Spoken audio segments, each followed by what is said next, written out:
उसमें वो कहते हैं कि भारत के व्यवस्था का कोई भी ऐसा हिस्सा नहीं था जो उस समय अमेरिकी खुफिया एजेंसी CIA की जद में ना हो, इंदिरा गांधी जी के शासनकाल में।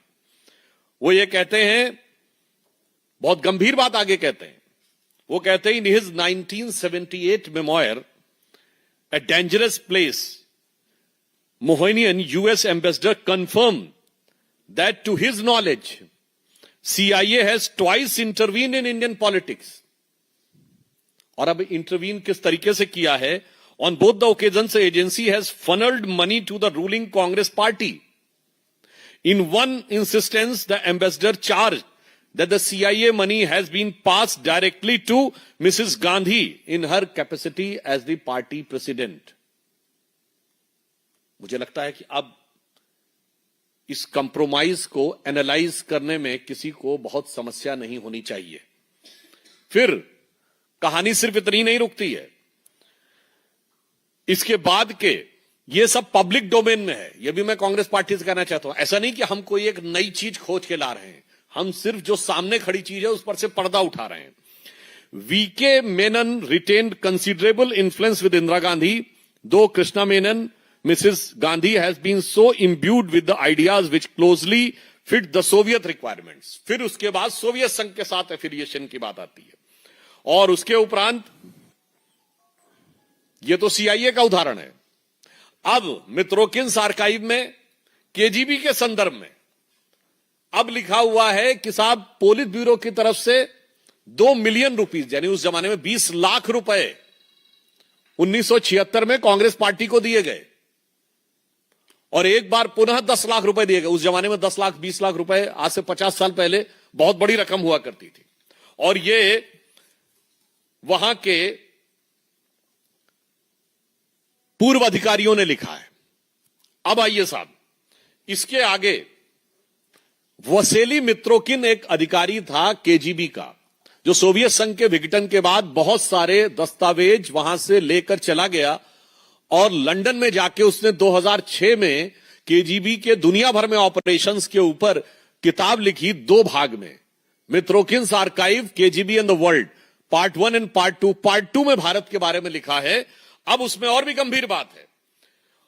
इन इंडिया लिखा हुआ है, in India on Moscow's insistence back in May 1976 that India altered the exchange rate of ruble on the import of Soviet goods from rupees 8.33 to rupees 10 to the ruble.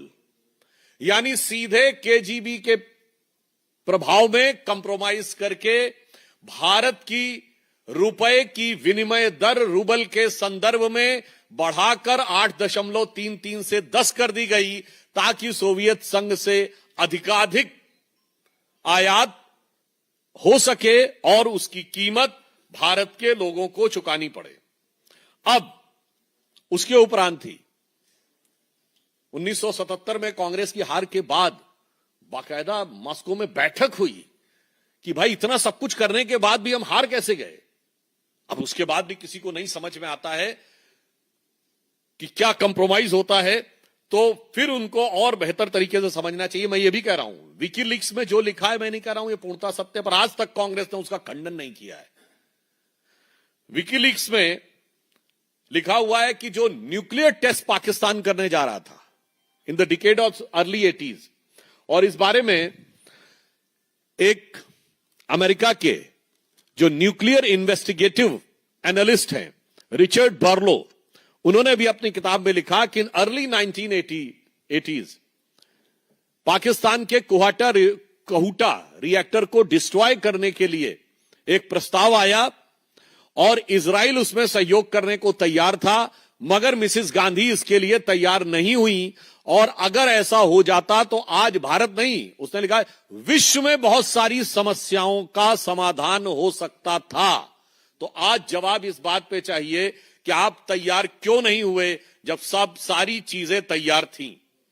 इसके अलावा आप सभी को ज्ञात है कि कच्चा थीवू आइलैंड किस ढंग से श्रीलंका को दे दिया गया, और सबसे बड़ा कंप्रोमाइज ये कि 1971 की उस ग्रैंड विक्ट्री को कैसे राजनीति की कूटनीति की मेज पर उस शानदार विजय को पराजय में तब्दील कर दिया गया जब हमने पाकिस्तान के 93,000 युद्धबंदी वापस किए और अपने 54 वापस नहीं लिए।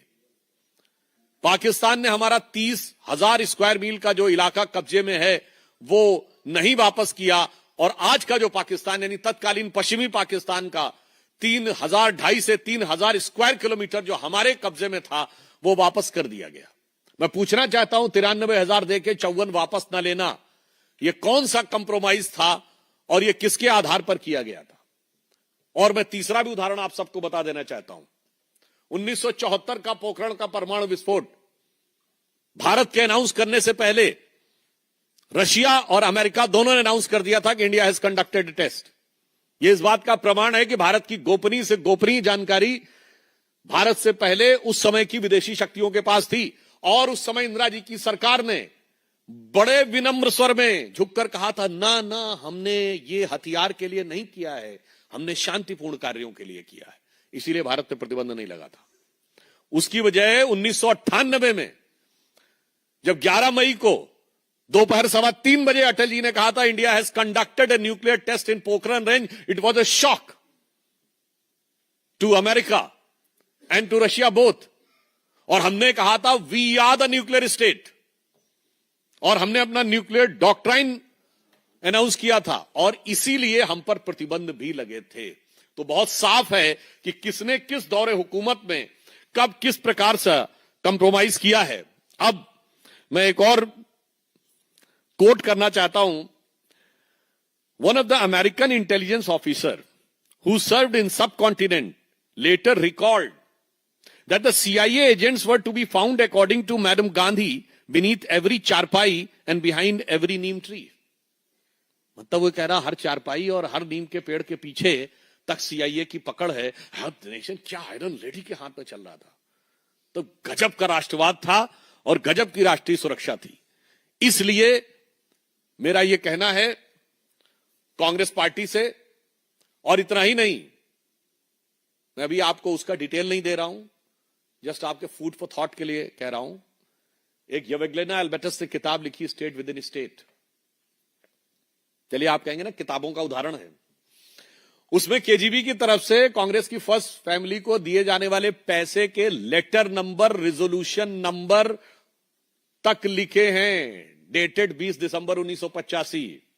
और उसमें यह भी उल्लेख है कि 1992 में सोवियत संघ के विघटन के बाद रशियन गवर्नमेंट से जब कहा गया कि यवेग्लेना एल्बर्टस की किताब स्टेट विद इन स्टेट में जो बातें लिखी हैं वो सच हैं क्या, भारत के अंदर पैसा दिए जाने की, you know what was the reply as per that book?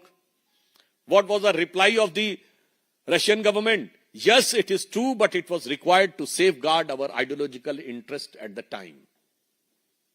मुझे लगता है कि कांग्रेस पार्टी को और श्री राहुल गांधी जी को ये लेफ्ट हैंड स्पिनर्स जो स्पिन थमा रहे हैं, वो शायद आप लोगों को पता हो कि गुगली बॉल होती है ना, वो जो ऑफ स्पिन बॉल जो लेग स्पिन के एक्शन में फेंकी जाती है, उसका लेफ्ट हैंडर का जो काउंटर होता है वो चाइनामन होती है क्रिकेट में। तो लगता है कि लेफ्ट हैंडर वाले उनको क्लीन बोल्ड करवा कर ही छोड़ेंगे, जितनी बची खुची इज्जत है उसको भी उतरवा कर ही छोड़ेंगे। आधा नग्न तो उन्होंने खुद कर दिया था, और बाकी ये जो राहुल जी के एडवाइजर किताबें ला रहे हैं, ये किताबें लाके बची खुची भी इज्जत उतरवा देंगे। तो मैं कांग्रेस पार्टी से सिर्फ ये कहना चाहूंगा कि करोगे याद तो हर बात याद आएगी, गुजरते वक्त की हर किताब निकल आएगी।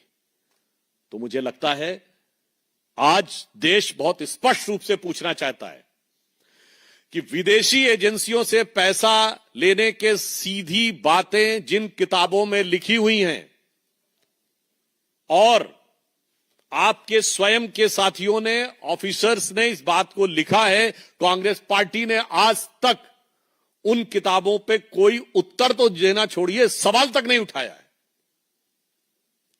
तो देश के सामने बहुत स्पष्ट है कि एक दौर वो है जब प्रधानमंत्री श्री नरेंद्र मोदी जी के नेतृत्व में भारत उस शक्ति के रूप में उभर रहा है कि विश्व का हर देश यह कह रहा है कि भारत एक नया स्वरूप में है। कल ही आपने देखा इजराइल के नेसेट में थे, और दूसरी तरफ अब ये किताबों का हिसाब जो निकल कर आ रहा है, उसने उनका वातावरण बहुत खराब कर दिया है।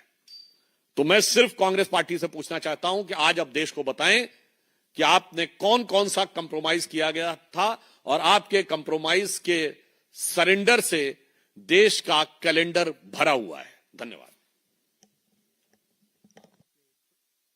आप अपने प्रश्न पूछ सकते हैं एक एक करके। जी नीरज जी, पहले इस पे पूछ लीजिए, फिर अलग वाला भी कोई और इस पे पूछना हो तो पूछ लीजिए, फिर अलग वाले का भी जवाब दे देंगे। हाँ, इसका मतलब यह साबित हो गया कि इसमें कोई किंतु परंतु की गुंजाइश नहीं है। जैसे हम लोग इंजीनियरिंग के दौरान मैथ के सवाल सॉल्व करते हैं, late y is equal to 5x be the equation of a parabola, और लास्ट में होता था hence proved। तो ये hence proved हो चुका है। Now next.